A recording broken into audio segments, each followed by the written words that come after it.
Praise the Lord. உங்களை சந்திப்பதிலே மகிழ்ச்சி அடைகிறேன். சங்கீதம் 119:71 தாவீது விதமாய் சொல்லுகிறார், நான் உபத்திரவப்பட்டது எனக்கு நல்லது, அதனாலே உமது பிரமாணங்களை கற்றுக்கொள்ளுகிறேன் என்று தாவீது இங்கே தெளிவான ஒரு ஸ்டேட்மெண்ட்டை கொடுக்குறாருங்க. நம்மளும் ஒரு வாழ்க்கையில் ஒரு அக்செப்டன்ஸை நம்ம எதிர்பார்த்து நம்ம வாழ்க்கையில் ஒரு அக்செப்டன்ஸ் வேணும் என்று நம்ம இருக்கணுங்க.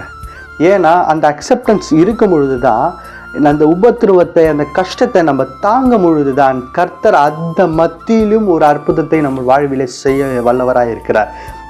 ஏன்னா தாவீது இங்கே அழகாக கொடுக்கிறார், உமது உபத்திரவம் எனக்கு நல்லதுப்பா, அதனால தான் உமது பிரமாணங்கள், நீ இது யாருன்னு நான் தெரிஞ்சுக்கினேன். ஏன்னா கஷ்டப்படும் பொழுது தான் கர்த்தர் நம்மளுக்கு உதவி செய்கிறார் என்று ஒரு விசுவாசம் நம்மளுக்கு வரும். ஏன்னா உலக மனுஷர்கள் நம்பி நம்ம ஏமாந்து போயிருப்போம்.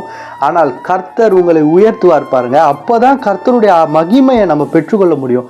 ஐயோ, எந்த சூழ்நிலை, முடியாத சூழ்நிலையில் கர்த்தர் எனக்கு உதவி செய்தார் என்ற ஸ்டேட்மெண்ட்டை நம்ம கொடுப்போம் பார்த்தீங்களா, அந்த ஸ்டேட்மெண்ட்டை கர்த்தர் எதிர்பார்க்கிறார். இந்நேரம் வரைக்கும் இந்த உலகத்தை நம்பி நீங்கள் ஏமாந்து போயிருக்கலாம், ஆனால் கர்த்தருடைய ஸ்டேட்மெண்ட்டுக்காக காத்துருங்க. இந்த நாளில் அந்த ஸ்டேட்மெண்ட்டை நீங்கள் சொல்லுவீங்க.